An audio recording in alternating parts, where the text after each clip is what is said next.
இடியாப்ப சிக்கல் போல இருக்கிறது திமுக கூட்டணி கட்சிகள் சார்பாக போராட்டம் வந்திருக்கிறார்கள். எஸ்ஐஆர் தொடர்பாக இதற்கு முன்பாகவே திராவிட முன்னேற்ற கழகமும் அவங்களோட கூட்டணி கட்சிகளும் ஒரு பெரிய டிராமாவை பண்ணிட்டு இருக்காங்க. திராவிட முன்னேற்ற கழக அரசுக்கு அவர்களுடைய திறமையின்மையை மறைப்பதற்கு, அவர்களுடைய ஊழலை மறைப்பதற்கு ஏதாவது ஒன்று சென்ட்ரல் கவர்மெண்ட்டுக்கு மேலே அவங்க திசை திருப்பணும். எஸ்ஐஆர் என்பது ஏதோ புதிதாக இந்த நாட்டில் செய்யப்படுவது அல்ல. 2002, 2005 தமிழகத்தில் கூட எஸ்ஐஆர் நடத்தப்பட்டது. அப்பெல்லாம் அதை பற்றி எதுவுமே வாயை திறக்கலையே திமுக. இப்போ மட்டும் என்ன கவலை வந்திருக்கு? இப்போது மக்கள் கடுமையான அதிருப்தியில் இருக்கிறார்கள்.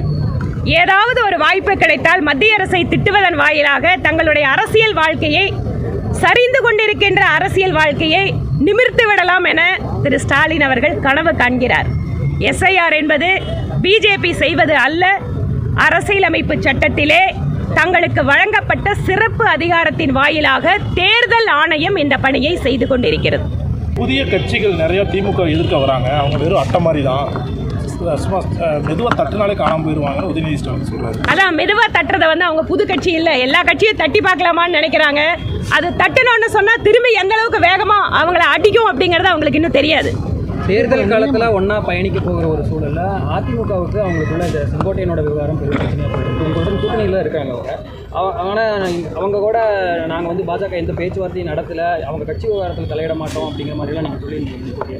ஆனால் செங்கோட்டையன் பிரஸ் மீட்டில் என்னை பாஜகவினர் அழைத்தார்கள், இணைந்து செயல்படுவதற்காக அறிவுறுத்தினார்கள் அப்படின்னு பேசியிருக்காரு. இல்லை, கரெக்ட். அவர் சொல்லியிருக்காருன்னு சொன்னால் அவர் அதில் யார் அவரை அழைத்தார்கள், கட்சியில் அதிகாரப்பூர்வமாக யாராவது தொடர்பு கொண்டாங்களா அப்படிங்கிற விஷயத்தை அவர் தான் வெளிப்படையாக சொல்லணும். எங்களை பொறுத்த வரைக்கும் எங்களுக்கு அதிமுகவோட கட்சி விவகாரங்களில் தலையிடுறதுக்கு எந்த விதமான எண்ணமும் கிடையாது. எங்களுக்கு கொடுக்கப்படக்கூடிய டைரக்ஷனும் டெல்லியிலேருந்து அதுதான். அது அவங்களோட கட்சி, அவங்க நம்மளோட கூட்டணியில் இருக்காங்க. கூட்டணி அப்படிங்கிறது இன்னைக்கு நம்ம பலமாக எடுத்துகிட்டு போகணுங்கிறதா எங்களுக்கு கொடுக்கப்படுற தகவல். கரூரில் பாதிக்கப்பட்ட மக்களை விஜய் நேரில் சந்திச்சதுக்கு அப்புறம் இப்போ அவருடைய ஜனநாயகன் பட சம்பந்தமான பாடல்கள் நிகழ்ச்சிகள்லாம் வெளியேற ஆரம்பிச்சிருச்சு.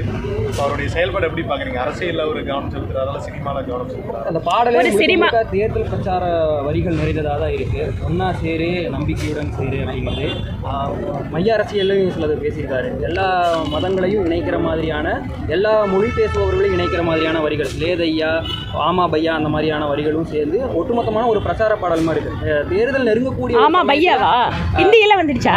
பையா இருக்கு, லேதையா இருக்கு, ஸ்நேகம் இருக்கு, எல்லாம் சினிமா பாடல்கள் மூலமா மறுபடியும் சினிமா பாடலை அரசியல் பிரச்சாரத்துக்கு பயன்படுத்துறது தமிழ்நாட்டுக்கு ஒன்று புதுசு இல்லைங்க. இங்கே இருக்கக்கூடிய அரசியலும் சினிமாவும் நெடுங்காலம் ஒன்றாக பயணித்திருக்கக்கூடிய சூழலில் ஒரு சினிமா நடிகர் அரசியல் கட்சி ஆரம்பித்திருக்க போது எப்படியாவது அதில் தன்னோட அரசியல் பிரச்சாரத்துக்கு பயன்படுத்தணும் தான் எல்லாருமே நினைப்பாங்க. அதனால் இது ஒன்றும் புதுசாக ஆச்சரியமான விஷயமா பார்க்கல. ஆனால் எனக்கு என்னென்னா, திரு விஜய் அவர்கள் திமுகவை வீழ்த்த போகிறேன்னு பேசுகிறவரு திமுகவை எப்படி அவர் தனியாக வீழ்த்த முடியும், அதற்கென்ன அவருக்கு ஒரு பலம் இருக்கிறது, இல்லை எதிர் திட்டம் இருக்கிறது அப்படிங்கிறது தெரியல. ஏனென்றால் திமுக மாற்றப்பட வேண்டும் என்பதில் யாருக்கும் எந்த மாற்று கருத்தும் கிடையாது. ஆனால் அதில் ஒரு ஒன்னா சேருங்கிறாரு, எல்லா பாஷையும் வேற சொல்றாருன்னு சொல்றீங்க. அவர் ஒன்னா யார் கூட சேர போறாரு? நன்றிங்க.